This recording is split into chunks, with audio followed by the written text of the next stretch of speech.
Thank you again to the presenters this morning. It was a really a rich overview of neuroscience activities at Amherst and Worcester campuses. We're going to turn now to hearing from our external advisors. We asked them to take on a ridiculously challenging job this morning. We asked them to please give their insights into the future of neuroscience in 8 minutes each.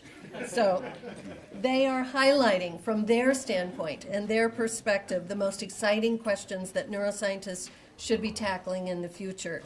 We know that these concise messages about the future are going to generate much discussion today and tomorrow, and they're going to be a catalyst for our discussions far beyond these 2 days. Our first speaker will be Dr. Greg Ball, Professor and Dean of the College of Behavioral and Social Science at the University of Maryland. Welcome. Thanks very much. It's been a very enjoyable morning so far, and I'm very pleased with how my thoughts about the future of neuroscience actually have resonated already with some themes that have been expressed. So first, I just want to remind everyone about neuroscience. It's one of those fields with a long past but a short history. So people have been worried about the brain and its function, either in a clinical or basic science context for many years, but organized disciplines that view the structure and function of the nervous system, which I think is what neuroscience is all about, is relatively recent. Eric Kandel notably likes to point out that he thinks the first use of the brain in writing is in the hieroglyphics of Egypt that he puts on the front of his textbook, and that may well be true. Now, where did neuroscience start? Here in the United States, I think the formation of the society is a good benchmark as any. Just to remind you, that started in 1969, and it's good to remember, why did we need such a thing? Why did it start? And the critical thing is that people studying neuroanatomy didn't want to talk to other anatomists anymore. Neurophysiologists didn't want to talk to other physiologists, or at least not exclusively to them. Physiological psychologists wanted to talk to people interested in the brain and physiology to understand behavior.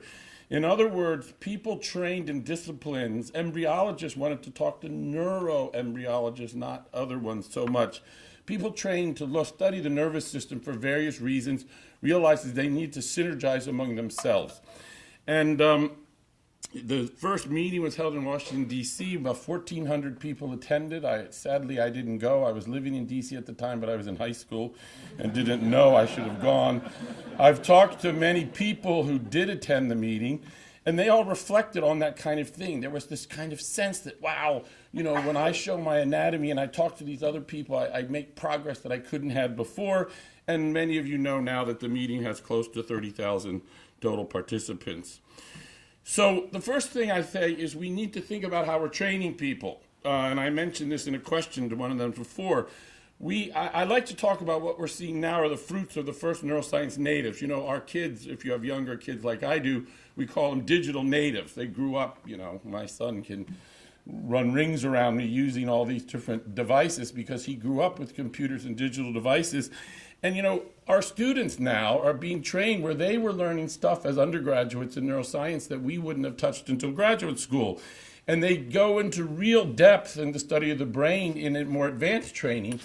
And one thing was that we would just sort of assume that these kind of interdisciplinary training programs were the best way to move the field forward. But now I'm getting worried that we're sort of talking to ourselves and we're not thinking, what are kind of methodologies that didn't traditionally form part of the start of neuroscience that we really need? Computational is one on the mind. Interface with engineering is another one. And so I was very interested to hear how these collaborations are going among people. And I think one of the things we have to ask is what should be and it might not be one size fits all either. I ran the undergraduate neuroscience program at Hopkins for 10, 15 years and used to get in big fights with the engineer. They say, why aren't these students taking partial differential equations? This is the undergraduate major. And I said, because I want to have majors. It's an arts and science program. If I require partial differential equations, they're going to leave. But, so this is one issue, which I think we should have in the background. Now, for me, the big question is what I call the levels of analysis question. We all know that the brain is responsible for cognitive and affective processes that regulate behavior. We're past dualism. And we have the reductionist program that assumes if we can characterize neural processes in terms of DNA gene expression and epigenetics, we'll have this fundamental answer or mechanisms to these governed brain processes. And there's some great examples. Clock genes, in many ways, you can argue, has worked out quite well. But we're not translating our levels of analysis among themselves. I was listening very carefully to the presentation on circuits and different levels, to the extent to which people were working within a level and which they were actually working between the different levels. So, you have cellular molecular people with one level of explanation, you have physiologists and systems and behavioral people, and then you have the cognitive people looking at the bold signal and trying to relate that. And we can't map these upon each. I mean, there's some exciting starts. I saw some hints in the discussion here that was very encouraging to me. But I think that's going to be one of the major challenges, is what does it mean when you have a gene expression chain or morphology change for physiology and then emergent properties of the cognition in the brain? That's like one of the big, big questions. And the methodologies show this as well. So something like clarity, which we showed some nice examples of it, which I've been messing around in my lab. It's very exciting. But when you characterize the anatomy like that, how do you then turn that into, or how do you understand what that means physiologically? And how does that contribute to your understanding of structure, function of the nervous system? And then, of course, all these things that we're seeing in adulthood go through this whole developmental process. And one of the strengths here is even greater than I realized, is how many people are doing development, and how is looking at the ontogeny of these things going to help us with these levels questions and things like that. Okay. The other big challenge another big challenge I'm worried about is what I call the integration of affective and cognitive neuroscience. Really, I've been worried that these two domains have been independent of each other for too long. I'm being very frank here, but there's been a tendency in cognitive neuroscience that's perceived as more prestigious, largely for social and political reasons. It's not fashionable to talk about people being drug addicts, gluttons, and sexual deviants, which is a lot of affective and having substance abuse problems, whereas you say, well, I'm studying how we learn, how we perceive, how we do that. But, many of the most important questions having to do with healthy social interactions, behavioral change, the origins of mental illness, require us to understand the relationship between these fields in much more detail. And, the neuroendocrinology is a wonderful example of how an affective state change modified by a hormone can push the brain dynamically into a different state, which you might not even realize if you just make certain assumptions. I'm going to study people who are well-fed, who are this time of day, who are this sex or gender, at this age, and this kind of thing. And these kinds of properties of how biological cycles, affective state, sex, how these things all impact on changes in the brain is an incredibly important area in the future, and is a challenge that people often try to avoid because it just gets too complicated. And I just want to remind you, from an evolutionary perspective, the nervous system can be viewed as a set of complex adaptations to maximize fitness. Many of these key adaptations are related to what we call affective neuroscience, because that's where you end up in the competition for mating success, which is, of course, the currency of natural selection, if you think of it in those terms. So key adaptations are often enhancing fitness. Finally, the last one is translational neuroscience and the treatment of mental health. The two areas of medicine which neuroscience has the biggest impact on are neurology and psychiatry, although also gerontology and other areas become important. And from the start, neurological disorders have been defined in neural terms. But as we all know, mental illnesses has a long history of diagnosis based on behavioral symptoms and or hypothesized underlying processes, the most famous being the psychodynamic theories from Freud and other psychoanalysts. And, the attempt to fix that is the Diagnostic and Statistical Model Manual, which is in its fourth or fifth instantiation. But we all would love to have a case where you can start to turn these mental illnesses into the view. The great charm of biological psychiatry is that they're diseases of the nervous system.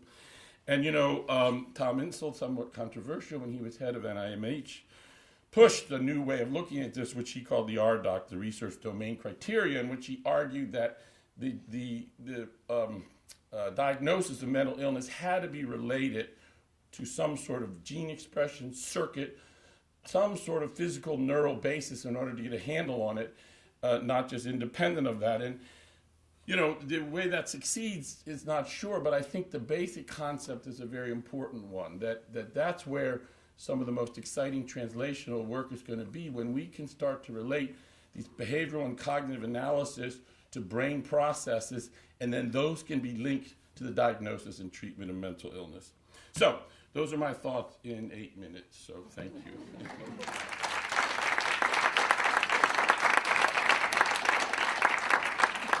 Fantastic. Our second speaker is Dr. Sherry Berenbaum, professor of psychology and pediatrics at Penn State University and member of the Penn State Neuroscience Institute. I'm happy to try and This is not working. Yes, I'll let you do it. let's see if we can. Science only goes so far. Technical skills are more important. Exactly. Let's see that. Let's see here. Thank you. And then, Thank you. is that good? Okay. Great. Well, thank you for the invitation to be here. It's sort of exciting to hear everything that you're doing, and I appreciate what Greg just said. I've taken a somewhat different approach. I've sort of tried to come up with some themes where I see neuroscience is and may be going. The first is paths from genes to behavior through the brain and what the physiological pathways might be, and so here the neuroendocrine component of what you do certainly fits in here. And I think that this is important for typical behavior as well as for atypical. And I've just on the next slide here have an example of a study that got a lot of attention. Basically a gene that is associated with increased risk for schizophrenia and found in a rodent model to be associated with increased synaptic pruning, postnatal synaptic pruning, suggesting that that contributed to schizophrenia. It was suggested to be a landmark study in the sense it was the first to actually look at this kind of thing, but there are other related studies. And I know this is controversial for a variety of reasons, but I think this is one where the field is going. A second is the neural mechanisms of psychological systems that underlie problems. So continuing Greg's theme on RDocs, okay, NIMH has been seen to have a focus exclusively on the brain and not really be interested in typical variations in development, but I think RDocs provides a framework for people who study all kinds of psychological systems. And so I've taken here just a snip of the circuit of the matrix. And so basically RDocs is about looking at different levels of analyses of positive valence, negative valence, cognition, social processes, and arousal, which is pretty much subsumes everything that people here do. They're focused in terms of human behavior, they're focused on neuroimaging, but other methods can be acceptable under certain conditions. One of the other things I want to point out about it is these are studied across development and in interaction with the environment. So I think RDocs provides a framework for thinking about neural basis of behavior. The third theme I would identify is neuroplasticity, or how environment changes the brain, and how these experiences matter by developmental status. The focus on early adversity is still there, but we now know that there are other really important sensitive periods, adolescence, for instance, parenting, changes in adulthood, and how, so what I have on here is just some examples of experiences and under hobbies and social activities that particularly is relevant to aging, how what people do as they age influences the aging of their brain and their behavior, and then the effects of psychological intervention. So what does psychotherapy do to the brain? We now know that second language learning seems to have an effect on executive function, so what's going on in the brain, and the epigenetic mechanisms that mediate that. The fourth theme is, and this has been talked about a bit here, is the notion of an integrated dynamic brain beyond modular and static theories. And I've been thinking about that a lot because of work that my former graduate student, Adrienne Bells, has been doing. And by the way, she's on the job market. She's really good.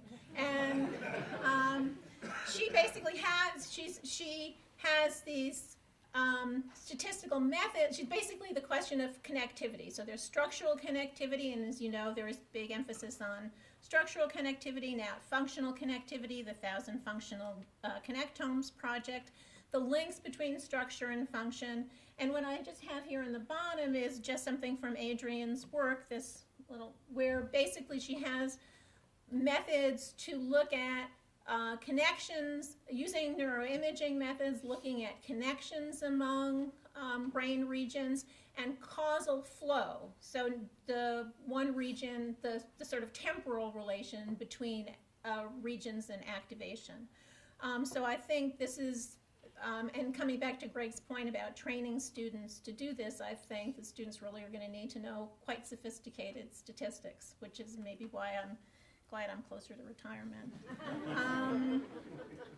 And I just want to note that NIMH just issued an RFA where they basically said we're not going to be looking, we're not interested in applications anymore that are single, regional-based, modular.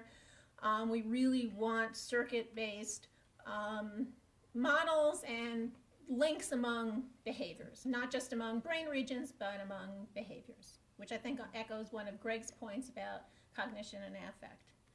And then I would say the last, and I think you are quite well positioned to do this, is comparative studies, cross-species similarities and differences, and determining what are the good animal models of human health and disease. So I guess I did this in less than 8 minutes. I talk fast, so that's my... So our third speaker is Dr. Marvin Chun, Reicher M. Colgate Professor of Psychology at Yale University with joint appointments in the Cognitive Science Program in the Yale School of Medicine, Department of Neuroscience. He's also a member of the Kavli Institute of Neuroscience at Yale. And let me see if I can...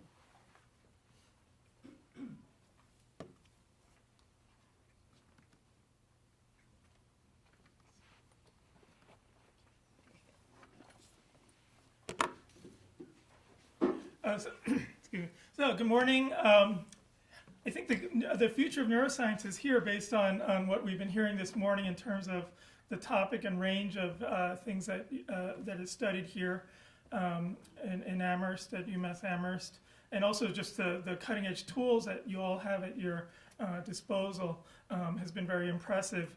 My comments for these short 8 minutes will be focused on brain imaging, which is what I know best, and I welcome further discussion afterwards. Let's start by imagining two land masses.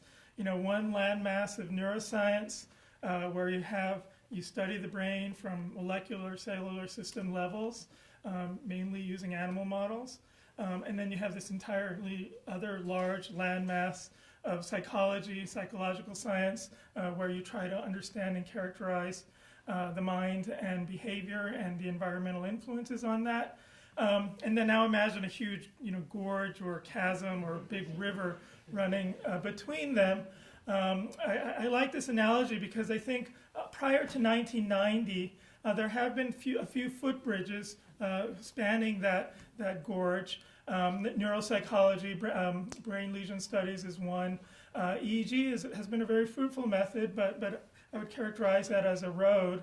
And what I would like to share in my 8 minutes is my pitch that functional brain imaging, especially fMRI, is like a superhighway, like the Golden Gate Bridge, something really huge and monumental that's spanning these two lands. And I'll give you some examples of what has happened in the short 25 years that this method has really caught hold in the field. And I like to say that this is our telescope, this is our microscope to really probe brain function in the intact human brain, especially as a person performs intelligent behaviors. I actually started graduate school in 1990, so I was very fortunate that my career has kind of been timed along with, synchronized with the development of fMRI at least. And we spent the first 10 years doing whenever you discover new land, which is brain mapping. And the value of fMRI is not this type of anatomical mapping, which is undoubtedly important and essential, but it's more kind of like the kind of the map apps that you have on your phone, that they allow you to determine not just what's out there in the world, but with the blue dot tell you where you are. And more importantly, we can now even look at function, what's happening on these maps. In the case of the app, we use it to determine where's traffic, how to avoid traffic. And I think that's kind of a good analogy for how fMRI is useful, trying to figure out what's happening in the brain and how it relates to behaviors. Again, fMRI has been a fabulous tool for determining where information is processed in the brain. So just as background, if you compare when you're looking at scenes versus when you're looking at faces, you can map out the brain regions. You can map out the brain regions that are selectively devoted to these two different types of processing. But a lot of people have criticized this type of work as being more phrenology and not really directly explaining or predicting how behavior occurs from brain activity. And so what I really want to focus on in my short time is these two eras of brain imaging research that I think makes it a player to stay in the game. The second era is something I'm going to call decoding, which emerged with a seminal paper by Jim Haxby in 2001, and it really took off in 2005 with two papers that used multivoxel pattern analyses, fancy computational methods, namely machine learning. It's when we started collaborating with engineers and borrowing their tools that we've really advanced what you can learn from fMRI. It's not really great improvements in the technology itself. These are more revolutionary improvements in how we analyze our data. And with decoding, we can really get at what's happening inside the human brain. As one early example, imagine we have a brain that we put in a scanner, and this person is viewing simple geometric stimuli like these. We've now, starting from 2008, they started using machine learning algorithms to learn the mapping between the perceptual stimulus and the fMRI activity that can be measured with these scanners.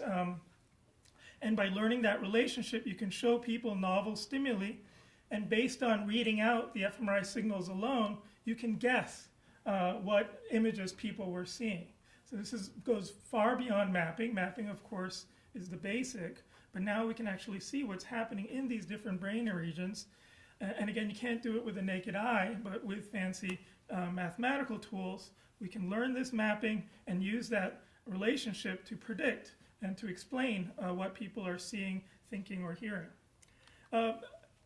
I had an undergraduate student at Yale who was so excited by this work that in 2012, as a sophomore, he came to my lab and said, I'm really good at math, I'm an applied physics, I was planning to be an applied physics major, but I'm going to be a cog-sci major to do this work with you. I propose that we try to show people, have people imagine faces and try to read out with fMRI what faces they were imagining.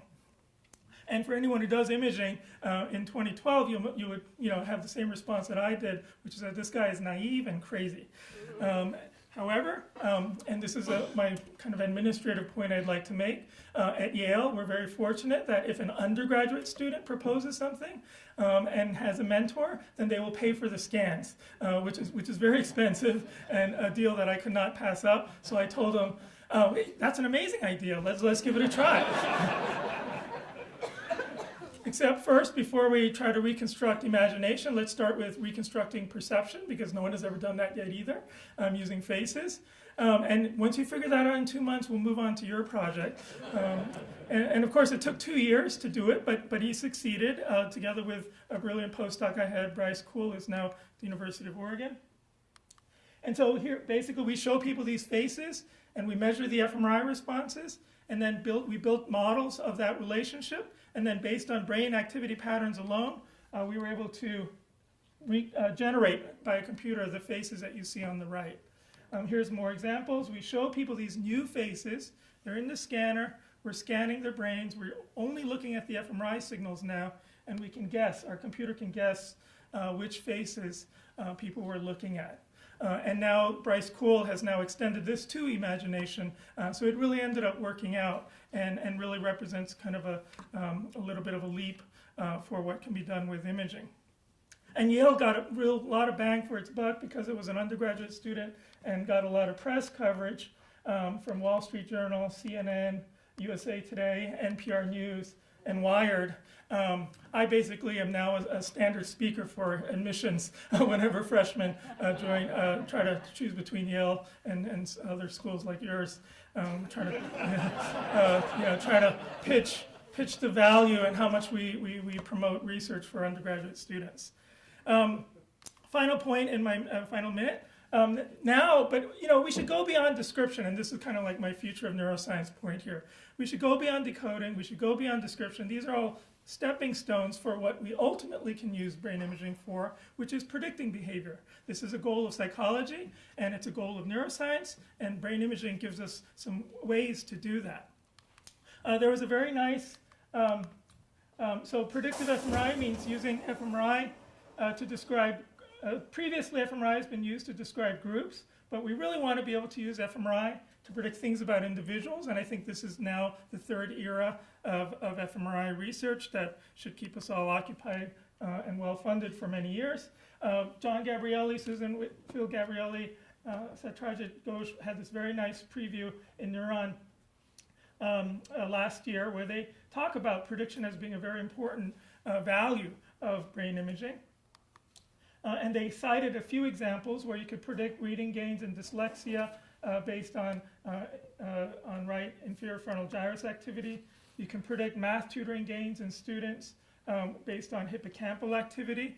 And these are just early examples and actually are, at least at this stage, were mainly correlations and not truly predictive. Just to highlight one study from our own lab in closing, we, as was mentioned in many talks today, are now trying to utilize the power of whole brain functional connectivity. Neuroscience, especially cognitive neuroscience, has been focused on single instrument sections when trying to understand the symphony of cognition. But of course, we know that the brain, operates as a global holistic entity. And of course, music, in order to really appreciate the music that an orchestra can produce, you have to think about the whole harmony of the entire brain, of the entire orchestra. And so we're using whole brain functional connectivity and looking at the synchrony between the different nodes of the brain and have ways of summarizing that into what we would call the connectome, or basically matrices of numbers. And through that process, we find that everyone has a unique connectome that's so reliable that you can actually identify a person based on their whole brain functional connectivity connectome. In a paper that literally was published only 2 months ago. And importantly, each person's connectome correlates with individual differences in behaviors. And the key finding of this study is that we can basically scan you while you're lying down doing nothing. We call that resting state scan. Of course, people are doing lots of different things, but basically there's no explicit task. And just based on our scans of your brain alone, we can extract your connectome and we can predict your IQ as measured by various puzzle tasks. Okay? And the correlation is 0.5 in our ability to do so. The technology is so precise that I no longer allow my graduate students to scan my brain or analyze my brain data. I don't want them to feel intimidated. So it seems to be predictive of that. And so that's so what I want to say in closing is, so here's the future, at least the future that I'm striving towards. I love the analogy to a blood draw, and I'm not going to show you any pictures of blood draws. But the idea is that when you take a blood sample, you can test for an infinite number of different types of clinical conditions or healthy biomarkers from that blood sample, depending on what kind of assay you put on the blood sample. And the same thing can be said for resting state functional connectivity scans. We now have computational models that can read out the IQ from the connectome. We have a paper that just came out this month where we can read out focus, we can read out ADHD scores, and I think that the potential is somewhat unlimited at this stage, where we might be able to pick up individual differences in personality. We don't know, but the potential is there.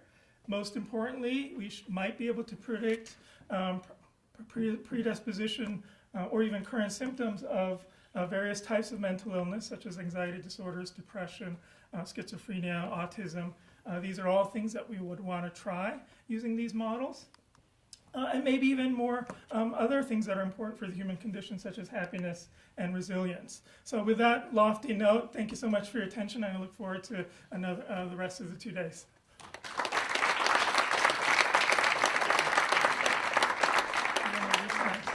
Annetta and Gustav Rissard, Professor of Neuroscience and Chair of Neuroscience Department at Tufts. Yeah. Thank you. Well, I have the dubious honor of being the last person in the morning, and I am stopping you all getting to lunch. So what I decided to do was not really talk, I'm not going to talk about anything I do, and I'm going to try to be very focused on 2 areas that I think are great opportunity areas or growth areas moving forward. And a lot of what I said has been stated, and so I will be relatively brief. In addition, I anticipated that every figure I would show in this will already have been shown this morning, which is true, and so I just kept to a few words. So, whoops, go back. There we go. So for me, the growth areas in neuroscience are twofold, and I think about these a lot. On the one hand, translational neuroscience, and I'll define what I mean by that in a moment.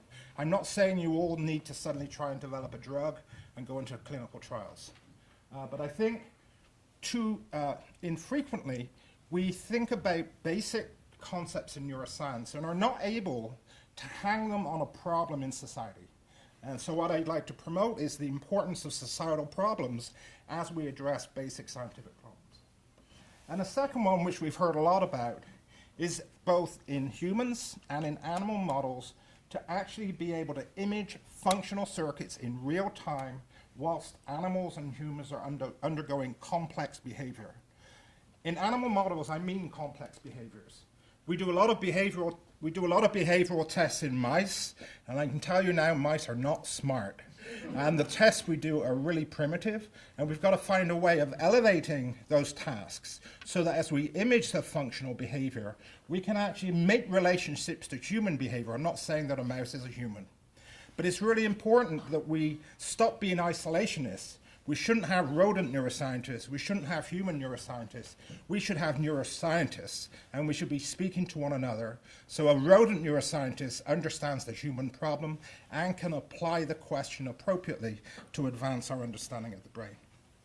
And ultimately, what we're trying to do is really lead to beneficial alterations in functional circuits to overcome psychiatric and neurological disorders. Now, I'm not saying that I'm going to promote tomorrow that you all have to study psychiatric and neurological disorders, but somebody has to get there. Now, let me just share some thoughts first about translational neuroscience. And this is not exhaustive, this is just an element of translational neuroscience. So believe it or not, I'm a card-carrying electrophysiologist. I used to poke neurons, single neurons at a time, and I've now started to think about translational neuroscience. What does it mean? So, for example, what are the unmet medical needs in society today? If you understand what an unmet clinical, we know Alzheimer's disease. This is one. There is no disease-modifying treatment. Well, let's understand, as a basic neuroscientist, a little more about the disorder and ask questions in an appropriate manner. Now, I'll tell you, pharma, and Peter can disagree or agree, pharma and biotech are risk averse. And this is very important for academics to understand.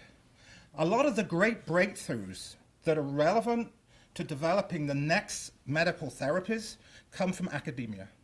Because in academia, we can actually perform high-risk, bold, innovative studies that really develop the next opportunity for developing therapeutics. Now, in doing that, you don't have to, I'm not saying you try to develop a drug.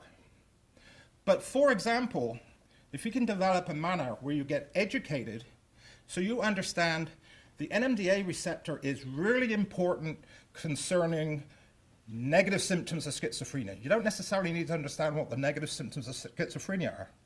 but you can understand this particular receptor is important, learn more about its function, you can actually identify the NMDA receptor is not a novel target, but I'm using it when many of us understand. But you may be able to actually develop the understanding of the biology of the novel target, that then the risk-averse biotech and pharma can actually do what they do well, which is they can do high-throughput screens on those targets. So I think for translational neuroscience, we can do basic neuroscience, but it has to be in the context of understanding the problems of the brain. For that to occur, of course, our human neuroscientists and our rodent neuroscientists and our non-human primate neuroscientists all has to talk to one another. So, biomarkers we heard just now. Biomarkers is a huge growth area as well as the diagnostic tests. It seems like every month there are new papers coming out of new potential biomarkers for different disorders. Translational, and the next one I'm going to mention, we've got to break all barriers between colleges, departments, and this will be actually a challenge that I will set as my last comment. We need physicists, mathematicians, computer scientists, life scientists, physical scientists, everyone interacting together. Some of my best memories of science are when I was in a zoology department next to a chemistry department. They opened the doors to us, and we wandered back and forth. And within 12 months, we had a science paper because we learned one another's language, and we were able to advance science extremely rapidly. Each discipline has a problem. And if you can become educated, you can help one another. I'll tell you a funny story for the biologists. So we were doing some microscopy with chemists. And the way the chemists do microscopy is very different than biologists. And chemists, don't get me wrong, I'm talking about a particular breed of chemists that were in Iowa, where I was. So we would take cultured cells to do an experiment where we were imaging native fluorescence and changes with activity. So they put the cells up on a shelf and align the microscope. Put the cells on the microscope and they're all dead. Of course, in biology, we align the microscope, then bring out the cells. So there are some education problems that have to occur. Functional circuits, and again, complex behavior. We've seen earlier, I think it was Joe showed the clarity and the beautiful connectomes that we're being able to see in animals. We have optogenetics and chemigenetics. We've got to raise these even further so that in complex behavior, we can be stimulating, manipulating, and imaging how cells, synapses, circuits function. Moreover, as we can develop these technologies further, we have the opportunity, now that viral technologies as therapies are starting to make a reemergence, we have the potential to target chemogenetics, optogenetics, to specific cells in the human brain. So again, if the human and the rodent neuroscientists can really interact, this can lead to great opportunities. For all of functional imaging, I don't need to say more. Data from genomics. I was going to mention the complement study in schizophrenia, which was published a week or two ago. It's amazing. All the data is analyzed by one group of scientists. They came across to Beth Stevens at Children's, who studies microglia, that she's shown the complement is associated with synaptic pruning is suddenly a key indicator in schizophrenia. So translational science, you don't have to develop a drug, understand the context and move things forward. And I think there's a great opportunity with IOLS at the Institute here. But if for all of this to occur, if you're bringing in a new director, he or she has a serious problem because this individual now has to work across departments and colleges, and finding the mechanism for that to occur where there's maintained goodwill is a real challenge, but a real opportunity. And I'll stop there.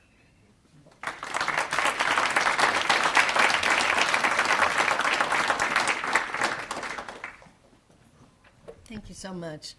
We have earned 5 minutes of questioning.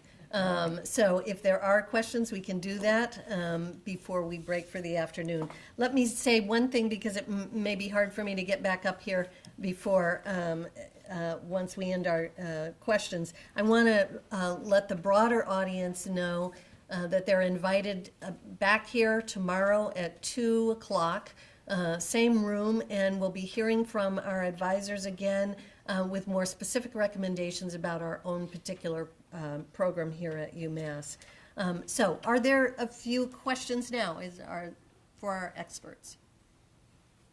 Yeah, Eric. I just wanted to comment. A couple of the speakers mentioned the importance of incorporating undergraduates, and I would not so much ask a question as hope that it gets put on the agenda to talk about. We've been trying to mobilize an undergraduate neuroscience major, and it just seems to be having problems coming together, and I would hope that our experts would maybe make suggestions on what's the best way to get that off the ground, given the interdisciplinary boundaries and territorialities involved. That's a great issue because it is an interdisciplinary program that has been trying. And I know, Greg, you were head of the undergraduate neuroscience program for a while. We set up an interdepartmental program committee. We had to create a set of new classes, so it meant finding some time from people for core classes. And then we had enough advanced classes, at least to start, for the students to take. But then it became so popular, we had to figure out ways to grow the advanced classes to serve the needs of the students, and then develop a lab and all that. So, but now you're all in the same college, so that should help a lot. Take that back. Biology and psychology is in the same college, which helps a lot. Right. I think one of the things that's come out again and again is trying to develop mechanisms over the next years for, and seeing where in the university it works already to do these cross-college links and cross-departmental links and so on. We're definitely going to need to make those roadmaps even stronger. Are there more thoughts or questions? Great. I was just wondering, talking about us being one neuroscientist, animals and humans, which I'm very sympathetic to. I do run into problems, though, when you start getting into things like orbital frontal cortex and all that, where people in the human cognition start getting very skeptical about the degree of processing going on and whether there gets to be a breakdown into the usefulness in some people's mind. I don't know if you've run into that problem or you don't think it is an issue. I guess the first response to that is a rodent is not a human. Right. And so I think it takes a special breed who are willing to listen to a special breed. There's no Rodents.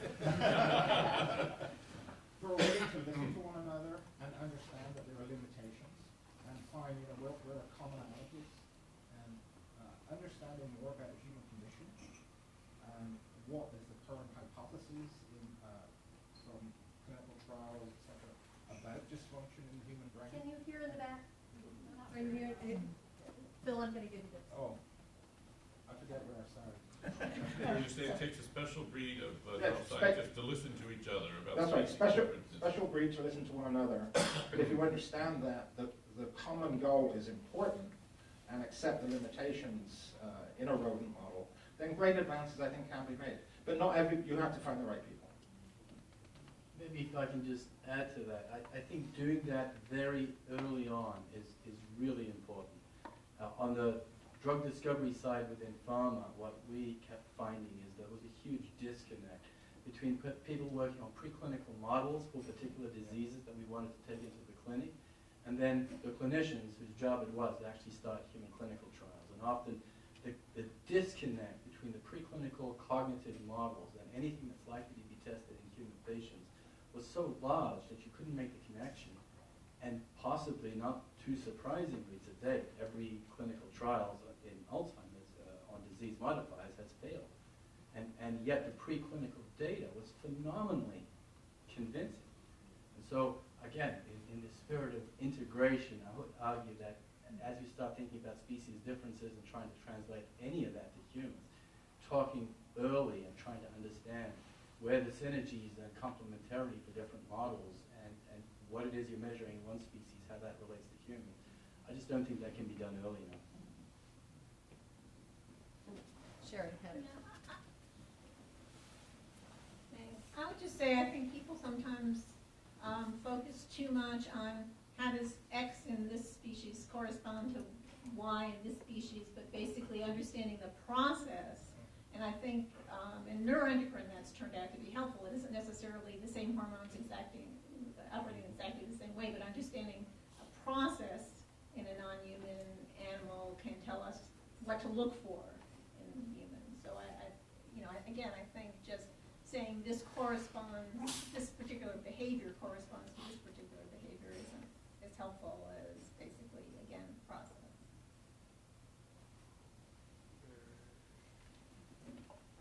I'm going to take this opportunity to ask you all to thank our speakers, our advisors,